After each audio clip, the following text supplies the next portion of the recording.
Hey guys, thanks for stopping by for this blog reading. If you would rather read the blog, I put the link in the description box below. I hope you guys enjoy. I'll never forget the 4th of February, 2018. It was the day that I finally surrendered. In the days, weeks, and months leading up to the 4th, I had plunged into the depths of hell. Despair, apathy, fear, and hopelessness engulfed my being. Here are a few of my mom's journal entries on the days leading up to the 4th. January 28th. Matt is really struggling again. January 31st. Mike had to take Matt to the ER again today. February 1st. Matt went to the neurologist today. February 2nd. I took Matt for an MRI today. He was suicidal. Did not think he would live long enough to see the results. On the 4th of February, as my shocked and worried-stricken parents headed to a Super Bowl party for the evening, a deep realization took a hold of me. I could no longer run from this darkness. I had run out of real estate. Initially, this realization overwhelmed me with terror and desperation. If I could no longer run, if I was out of options, then what next? I spent most of my days fantasizing about possible suicide attempts that would provide me a temporary sense of relief because I thought, at least I can get out of this for good if it becomes too much. On that day, 2 years ago, the darkness, the overwhelming and devastating burning energy had become too much. It was time to overcome it or end it. 2 years ago, I knew nothing of Kundalini and had self-diagnosed myself with the most insane and intense anxiety that mankind had ever encountered. The energy relentlessly pulsating through my body and brain, my constantly pounding heart and shaking limbs, and repetitive and staggering panic attacks had no other available explanations to me. Kundalini just wasn't real to me, and the idea of her terrified my fragile and nearly broken mind. I remember saying out loud to myself, well, if this is some intense and insane form of anxiety, then I'm going to learn everything about anxiety that I can. These were the first empowered words that I had spoken or thought in months. Finally, I was not trying to escape what was happening within. I sat down on the couch, pulled out my phone, and read an article called The Phase of Release. Here's an excerpt from a blog post that I wrote about what happened next. Something inside of me clicked. I finally got it. It took me getting to not being able to take it for one more second to really surrender and allow all of the emotions and thoughts and feelings to just come rushing up to the surface to be released. I laid on the couch and opened to the feelings and the burning energy and just let them overtake me. I didn't fight how I was feeling. I let the feelings wash through me in all of their intensity. It was then that I realized how powerful I was. I had just openly embraced and faced all of the feelings that I had been terrified of and running from for the last 5 months. I had this unshakable knowing that my life was forever changed. I had finally surrendered, and so the long road of healing began. After the elation and euphoria of my deep realization and subsequent surrender wore off an hour or so later, the overwhelming energy, negativity, and darkness returned. This time, I fully allowed it, stayed open to it, and got in the shower and started shaving. As I was shaving, my hands were shaking uncontrollably, and my mind was going haywire with torrents of negativity and darkness storming through it. All the while, I kept myself relaxed and open and kept allowing. At one point, I believed the intensely negative thoughts that told me, this is just too much, there's no way I can do this, and put the razor down, considering giving up. But then I felt in my body the truth that whatever you fully allow can never be overwhelming. It is only what you resist that can feel overwhelming. I went back to showering and shaving and fully allowing, without believing the thoughts telling me that I should just close back down. After completing shaving and showering, I felt a monumental sense of achievement. I had done it. The darkness had not overwhelmed me. For the first time in months, I had not been a victim to my inner darkness, nor a slave to my negative thoughts. I felt like I had a new superpower. I had made contact with this space of being, where I could rest, while all of the negativity, fear, terror, and darkness arose in my body and brain. The darkness was often so powerful that it would consume me entirely and find me in my space of being. Always, I would fully open and allow the darkness with no resistance. What I started discovering is that the more I opened to the darkness, the more it deepened my connection to my space of being. It's hardest when you're in the teeth of the storm because you never know when it's going to end, and it feels like you can't endure opening to it for another second. The day after my surrender, more fear was surging up from the depths of my being than I thought possible. My surrender had initiated a dam to break open, and all the darkness that I was desperately trying to suppress came flooding up in seismic waves of terror and fear. I put my newfound superpowers of openness and total allowing to the test, and ventured out into the neighborhood for a walk, something I hadn't tried in weeks. Like always, my body and mind didn't make it to the end of the street before urgently telling me to turn around and go home immediately.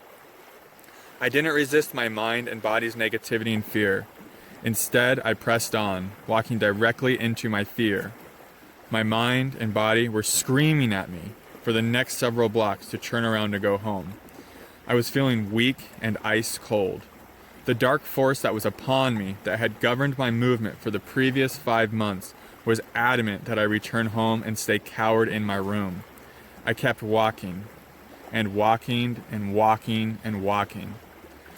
I walked further that day than I had since returning home 3.5 months ago. I remember finally, after who knows how many blocks, the fear temporarily breaking. I remember feeling a sense of, and saying to myself, okay, this is the way. I knew it even deeper in my being. Open, allow, walk into your fear, no resistance. If you want to live in alignment with the Kundalini, this is the movement. I will never forget returning to work 2 days later on the 6th of February. My shift was only 2.5 hours long. However, it felt like 2.5 eons. Terror and fear were flooding my being and coursing through my body. My hands were shaking. My mind was terrorizing me with non-stop, intrusive, dark thoughts. And once again, my body was a sheet of ice. I literally could not sit still and could barely speak. I paced frantically throughout the retail store, praying that no customers would walk in. Only a grumpy old man came in, briefly, and left. I would look at the clock every 2 minutes, telling myself I could make it to the end of the shift. I was opening as much as I possibly could, but I felt like no match to the forces of fear and terror within me. As it was happening, I could barely believe it was real. Where was all this fear and terror coming from? I asked in desperation. After I left work crying that day, I realized that I had an appetite, something I hadn't felt in several months. It was the first sign that my body was healing. The fear I was feeling was now being released instead of recycled back into my body. I returned back into work again 3 days later, still deep in the movement of releasing fear, but feeling much lighter and much more resilient. By far, the most challenging part of opening to all of the fear within was the constant barrage of dark and horrifying intrusive thoughts. They felt so real. On countless occasions, I would be sitting in the back at work, opening to an overwhelming purge of fear energy. I would literally be engulfed in terror, and my manager, Cody, God bless that man, would come back and say, "There are customers here and you're up." I would take a deep breath and walk to greet my customers. The terrifying fear energy I was feeling within and the dark and horrifying intrusive thoughts that the mind was thinking while I was approaching my customers was staggering. Every sale I made, every day I showed up for work during that period was God's will. Now I see and know that all is God's will. During my first few months after my surrender, darkness and fear were my ever-present teachers. As I was walking into the locker room one day at the gym I frequented, I felt something following me, hovering over me. It felt spooky and eerie. Every time I looked over my shoulder, it would stay directly behind me. When I would turn, it felt like a wave motion behind me. I shuddered. What is this? I just kept opening, kept allowing, and didn't believe all of my terrifying thoughts about what was haunting me. The darkness was teaching me what an auric field and energetic subtle body was. Mine was so dark and heavy that it felt as if a creepy presence was looming over me. Whether I was crawling to the bathtub in the mornings to shower because the Kundalini energy was thoroughly thrashing me, or not even being able to meditate because of such intense, dark, and intrusive thoughts. The journey of opening to my darkness has been worth it innumerable times over. The movement of openness and surrender is still alive and well in me to this day. At this point in the journey, walking towards my fear is no longer a choice. Avoiding my fears has actually become much more painful than walking into them. At first, you start chasing the divine, and then the divine starts chasing you, one of my favorite teachers, Adyashanti, says. Walking towards my fear is now a way of life, a way of being. If we want to be free, we must allow everything. Our inner movement must become one of total allowing. And this is what the Kundalini has come into our lives for, to liberate us. 2 years ago, on this day, I made a vow. 2 years. I'd give myself 2 years of surrendering and opening to my inner darkness before doing something dramatic and permanent. During extremely challenging moments early in the process, I had to revisit my vow and commit to patience. But as things started to get so much better, as my being became lighter and my thoughts not nearly as dark, I forgot all about my vow. I no longer needed to rely on it. Today is a very special day to me. 2 years ago, as I was overwhelmed with negativity and paralyzed with terror, I wondered what my inner state would be like after 2 full years of surrender and openness. Well, it's 2 years later, and I'm calm, happy, grateful, appreciative, serene, and loving some days. Clear-minded, and most of all, I love being alive. There's a childlike innocence and joy within that I've reconnected to. The Kundalini flows much less inhibited.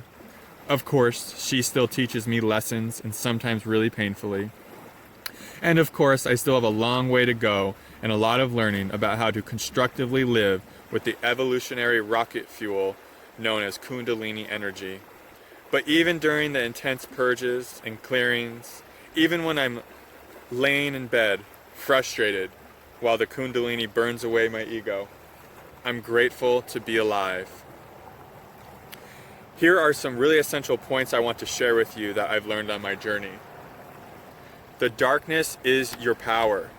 When you open to your darkness in a full and complete way, nothing out there can fuck with you anymore. You are free to be exactly who you want to be. And who you really want to be is who you are.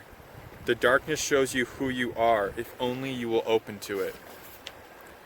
And who we are is the dark and the light. Love your darkness and it will show you your light in all of its radiance and luminosity.